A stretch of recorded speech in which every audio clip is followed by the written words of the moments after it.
नमस्कार प्रशिक्षक आणि शिकणाऱ्यांनो. आज आपण टेस्ट आणि मूल्यमापन या विषयावर चर्चा करत आहोत, जी चांगल्या परीक्षेची वैशिष्ट्ये आहेत. या सत्राच्या शेवटी आपण सक्षम आहात. टेस्ट परिणामाचे विश्लेषण करण्याचे महत्त्व स्पष्ट करा. व्यावहारिक टेस्टचे सिद्धांत आणि मूल्यमापन स्पष्ट करा. The importance of analysis of tests results. Test systematic evaluation महत्त्व. कोणताही ट्रेनिंग प्रोग्राम नसतो हे स्वीकारार्ह सत्य आहे. इव्हॅल्युएशन न करता पूर्ण केले. शिक्षकांनी टेस्ट घेतली तरच पुरेसे नाही. क्वेश्चन पेपर चांगल्या प्रकारे तयार करणे आणि त्याचे इव्हॅल्युएशन करत नाही. टेस्ट पूर्ण झाल्यानंतर ते खूप आवश्यक आहे आणि टेस्ट पद्धतशीर इव्हॅल्युएट करणे महत्त्वाचे आहे. मूल्यमापनाद्वारे विद्यार्थ्यांचे यश मोजले जाऊ शकते आणि त्याच वेळी ट्रेनिंग प्रोग्राम यश आणि अपयश देखील मोजले जाते. हे ट्रेनर आणि ट्रेनीज दोघांसाठी अभिप्राय म्हणून दाखवते. आवश्यक असल्यास ते दोघेही सुधारणा करू शकतात. टेस्ट पेपरचे इव्हॅल्युएटिंग केल्यानंतर टेस्ट पेपर निकालाचे विश्लेषण करणे अत्यंत आवश्यक आणि महत्त्वाचे आहे. या विश्लेषणामुळे शिक्षकांना विद्यार्थ्यांची प्रगती आणि सुधारणा याविषयी माहिती देण्यात मदत होईल. वर्गातील सर्व विद्यार्थ्यांना आवश्यक इयत्तेसाठी आणण्यासाठी कोणता मार्ग घ्यायचा हे ठरविण्यातही ते त्यांना मदत करते.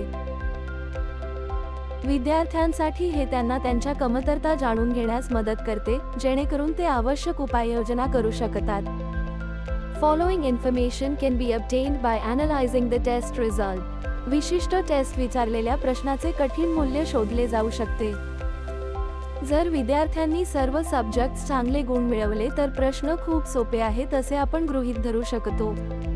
जर बहुसंख्य विद्यार्थ्यांनी एखाद्या विशिष्ट प्रश्नावर उपस्थित न राहिल्यास असा निष्कर्ष काढला जाऊ शकतो की तो विशिष्ट प्रश्न अभ्यासक्रमाबाहेरील असेल किंवा विद्यार्थ्यांना तो समजला नसेल. टेस्ट निकालाचे इव्हॅल्युएटिंग केल्यानंतर विद्यार्थ्याचे क्लासिफिकेशन शक्य होईल. विद्यार्थ्यांना रँक देणे सोपे आहे. Types of evaluation. इव्हॅल्युएशन साधारणपणे दोन प्रकारात विभागले जाते: formative evaluation and summative evaluation. Theory based evaluation. हा इव्हॅल्युएशन दृष्टिकोन आहे, पूर्ण केलेले विश्लेषणात्मक मॉडेल आणि विशिष्ट पद्धत किंवा टेक्निक नाही. इव्हॅल्युएशन रचना आणि विश्लेषण करण्याचा हा एक मार्ग आहे.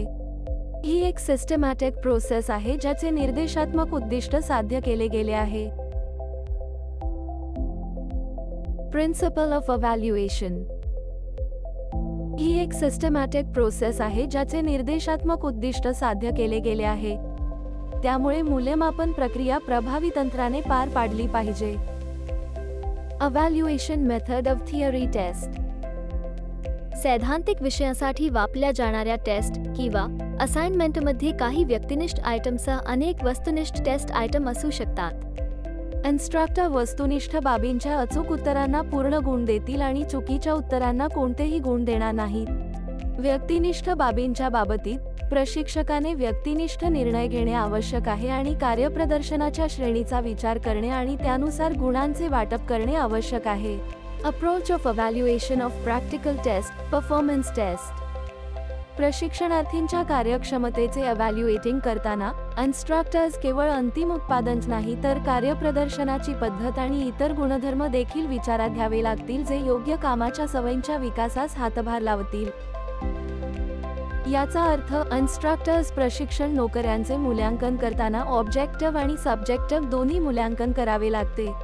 प्रात्यक्षिक. Performance skill taste. टेस्ट विविध वैशिष्ट्ये असतात जी थिअरी टेस्ट आयटम सारखी असतात. वैशिष्ट्यांसाठी जे विशिष्ट मानक कार्यप्रदर्शन निर्धारित करतात ते खाली दिले आहेत.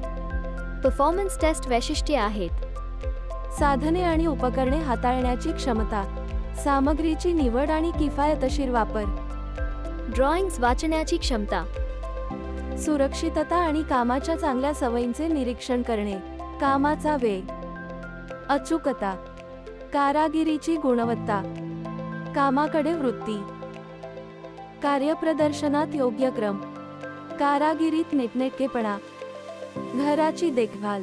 वरील वैशिष्ट्ये आणि इतर गुणधर्मांच्या बाबतीत कार्यप्रदर्शनाची श्रेणी, निर्णय करणे आणि रेकॉर्ड करणे आवश्यक आहे कारण त्यात सब्जेक्टिव्ह मेजरमेंट समाविष्ट आहे. Method of evaluating practical test as per NSQF syllabus. Practical test तुलनेत ट्रेनीज परफॉर्मन्स व्यायामातील कामगिरीचे मूल्यांकन करण्यासाठी अवलंबलेली पद्धत वेगळी असते. कार्यप्रदर्शन कौशल्यांच्या आवश्यकता लक्षात घेऊन स्वतंत्रपणे जॉब व्यावहारिक टेस्टचे इव्हॅल्युएशन करण्यासाठी खालील निकष विचारात घेतले पाहिजेत. A. Organizational ability. V's. Attitude features. B. Method of doing work, performance. These. Objective feature. C. Quality product making. 50. Subjective feature. D. Time. Method of evaluating each criteria. A. Organizational ability, attitude features. आवश्यकतेनुसार काम पूर्ण करण्यासाठी कामगिरीचे नियोजन करण्याची ही क्षमता आहे. प्रशिक्षणार्थींना एखादे काम पूर्ण करण्यासाठी प्रक्रिया लिहिण्यास सांगून त्यासाठी लागणारी टूल्स, इक्विपमेंट आणि साहित्य यांची नावे, मटेरियल्स, त्यात समाविष्ट असलेली गणना, चिन्हांचे स्पष्टीकरण आणि आवश्यक परिणाम स्वयंचलित आकृती रेखाटून आयोजित करण्याची क्षमता तपासली जाऊ शकते. B. Method of doing work, performance, objective feature. Skill कार्य करण्याच्या पद्धतीमध्ये खालील बाबींचा समावेश असेल. योजनाबद्ध ते वास्तविक कनेक्शनचा अर्थ लावणे, विशिष्ट अनुप्रयोगासाठी साधनांची निवड, साधनांचा योग्य वापर, साहित्याचा आर्थिक वापर, कौशल्य कार्यप्रदर्शनासाठी आवश्यक पायऱ्यांचे अनुसरण करा, घराची देखभाल, सुरक्षिततेचे निरीक्षण. हे करण्यासाठी प्रशिक्षकांकडून या घटकाचे इव्हॅल्युएशन केले जाते. C. Quality of product, subjective feature. उत्पादनाच्या गुणवत्तेचे इव्हॅल्युएशन त्याच्या फंक्शनल रिक्वायरमेंट्स आधारित आहे. इव्हॅल्युएशन केलेले पैलू आहेत. डायमेन्शनल फीचर्स, फंक्शनॅलिटी, योग्य कनेक्शन, हालचाल, हाताळणी. नोकरीची इतर वैशिष्ट्ये ज्यांना व्यक्तिनिष्ठ निर्णय आवश्यक आहे. जॉब कार्यात्मक पैलूंच्या संदर्भात वैशिष्ट्यांचे गंभीरपणे. D. टाइम. टेस्ट दरम्यान ट्रेनीज घेतलेला वेळ विचारात घेणे आवश्यक आहे, कारण वेग ही एक महत्त्वाची बाब आहे. प्रशिक्षणार्थीने दिलेल्या वेळेपेक्षा कमी किंवा जास्त वेळ घेतला आहे की नाही हा घटक विचारात घ्यायचा आहे आणि तो व्यायाम करण्यासाठी दिलेल्या वेळेच्या टक्के म्हणून व्यक्त केला पाहिजे. त्यानुसार गुणांचे वजन किंवा वजावट करावी. Awarding marks for time. कार्यक्रमात समाविष्ट केलेल्या सर्व व्यायामांचा वेळेचा अंदाज आहे आणि तो ड्रॉइंग दर्शविला आहे. या वेळा मीडिया डेव्हलपरच्या निर्णयावर आणि पुरवलेल्या माहितीवर आधारित आहेत.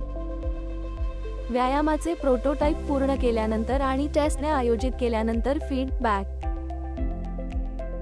No separate marks are allotted for the time factor.